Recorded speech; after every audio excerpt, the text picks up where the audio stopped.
नमस्ते प्रणाम सब गोटा के गोर लागे छी, प्रणाम करे छी। हम जनक नंदिनी आई हम फेर से एलहुँ हन अहाँ सबके एकटा फूल छिटे बेरक गीत सुनबे के लेल। तो अहाँ सब सुनू और हमर चैनल के अहाँ सब गोटा सब्सक्राइब करू, खूब शेयर करू, कमेंट करू और लाइक करू।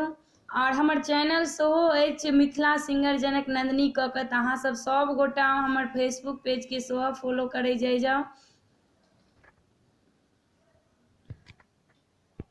देखै में गेंदा बड़े लाल गे मलिनिया, देखै में गेंदा बड़े लाल, देखै में गेंदा बड़े लाल गे मलिनिया, देखै में गेंदा बड़े लाल।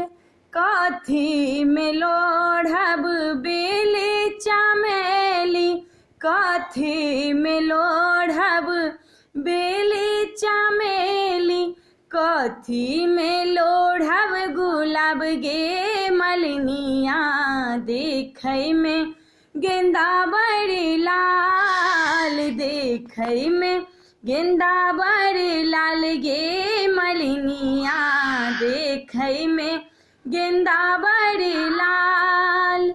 डाली में लोढ़ब बेले चमेली, डाली में लोढ़ब बेले चमेली, खोइछा में लोढ़ब गुलाब गे मलिनिया, देखै में गेंदा बड़े लाल, खोइछा में लोढ़ब गुलाब गे मलिनिया, देखै में गेंदा बड़े लाल, देखै में गेंदा बड़े लाल गे मलिनिया, देखै में गेंदा बड़े लाल। किनका चढ़ायब बेले चमेली, किनका चढ़ायब बेले चमेली, किनका चढ़ायब गुलाब गे मलिनिया, देखै में गेंदा बड़े लाल, देखै में गेंदा बड़े लाल गे मलिनिया, देखै में गेंदा बड़े लाल। बिसहारा चढ़ायब बेले चमेली, बिसहारा चढ़ायब बेले चमेली, गौरी चढ़ायब गुलाब गे मलिनिया, देखै में गेंदा बड़े लाल, देखै में गेंदा बड़े लाल गे मलिनिया,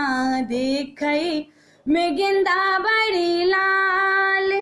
किनका समांगब भागे सोहाग, किनका समांगब भागे सोहाग, किनका समांगब अहि बात गे मलिनिया, देखै में गेंदा बड़े लाल,